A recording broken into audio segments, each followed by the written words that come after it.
1,70,000 करोड़ के प्रधानमंत्री गरीब कल्याण पैकेज में एक सुविधा दी गई थी कि ईपीएफ जो है, प्रोविडेंट फंड जो है, वो 12% जो कर्मचारी उसका भी और जो नौकरी देने वाला उसका भी 12% भारत सरकार देगी। और ये पहले 3 महीनों के लिए हमने किया था, जिसकी भुगतान कर भी दिया गया पहले 2 महीनों के लिए, और इसको अगले 3 महीने और बढ़ा दिया जाएगा। इसका प्रावधान भी जून, जुलाई और अगस्त के लिए कर दिया गया है। 3,67,000 ऐसी संस्थाओं के 72,22,000 ऐसे कर्मचारियों को इसका लाभ मिलेगा, जब कर्मचारी का 12% हिस्सा भी और नियोक्ता जो नौकरी देने वाला है उसका 12% हिस्सा भी भारत सरकार देगी, और ये कुल मिलाकर 2500 करोड़ के लगभग का लाभ इनको मिलेगा।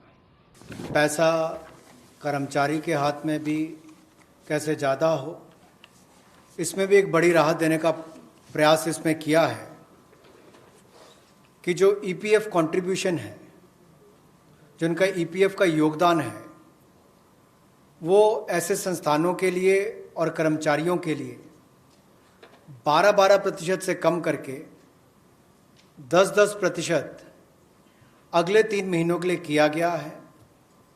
इससे कर्मचारी भी और संस्थान दोनों को लाभ मिलेगा।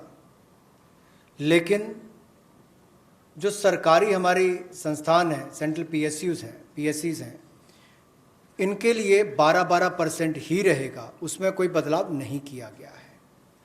तो इससे कुल मिलाकर 6,750 करोड़ रुपए का लिक्विडिटी सपोर्ट इनको मिलेगा, और एक तरह से 6,750 करोड़ रुपया ज़्यादा इनके हाथ में आएगा। इनकम टैक्स की रिटर्न के लिए जो ड्यू डेट थी वित्तीय वर्ष 2019-20 के लिए, उसको 31 जुलाई 2020 और 31 अक्टूबर 2020 से बढ़ाकर 30 नवंबर 2020 कर दिया जाएगा, और टैक्स ऑडिट को भी 30 सितंबर 2020 से बढ़ाकर 31 अक्टूबर 2020 कर दिया जाएगा। जहाँ तक डेट ऑफ असेसमेंट की बात है, ये भी वर्जित हो रही थी 30 सितंबर 2020 को, इसको भी एक्सटेंड कर दिया जाएगा 31 दिसंबर 2020 तक, और जो वर्जित हो रही थी 31 मार्च 2021 को, इसको 30 सितंबर 2021 तक बढ़ा दिया जाएगा। विवाद से विश्वास स्कीम बजट के समय भी हम लाए थे, लेकिन इन अभूतपूर्व परिस्थितियों के चलते इसको भी, जिनको पेमेंट करनी है, कोई अतिरिक्त पेमेंट ना किए बिना, एडिशनल अमाउंट दिए बिना, इसको 31 दिसंबर 2020 तक एक्सटेंड कर दिया गया है, ताकि आप 2020 31 दिसंबर तक पेमेंट कर सकते हैं। उसमें आपको कोई अतिरिक्त पेमेंट नहीं करनी पड़ेगी। मध्यम, सूक्ष्म, लघु उद्योग, कुटीर उद्योग, घरेलू उद्योग जो है, इन सब के सामने बहुत बड़ी मुसीबत थी कि पैसों की भारी कमी थी। इन सब के लिए क्या किया जाए, ये भारतीय अर्थव्यवस्था की रीढ़ है। ये जो हमारा सूक्ष्म, लघु, मध्यम उद्योग है, कुटीर उद्योग है, गृह उद्योग है, इन सब का एक बहुत महत्व है। 12 करोड़ से ज़्यादा लोगों को ये रोजगार देते हैं।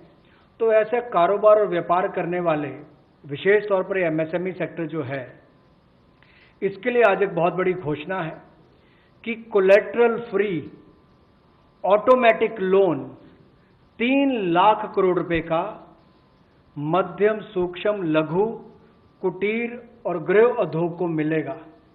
इसमें किसी को अपनी ओर से कोई गारंटी, कोई कोलेटरल देने की आवश्यकता नहीं है, और इसका समय सीमा भी 4 वर्ष की होगी, और पहले 12 महीने यानी कि पहला 1 वर्ष उनको प्रिंसिपल रीपेमेंट नहीं करना पड़ेगा, इनके मूलधन का चुकाना नहीं पड़ेगा, मूलधन को नहीं चुकाना पड़ेगा, और 12 महीने की इस पर छूट रहेगी, और 4 वर्ष के लिए उनको ऋण दिया जाएगा।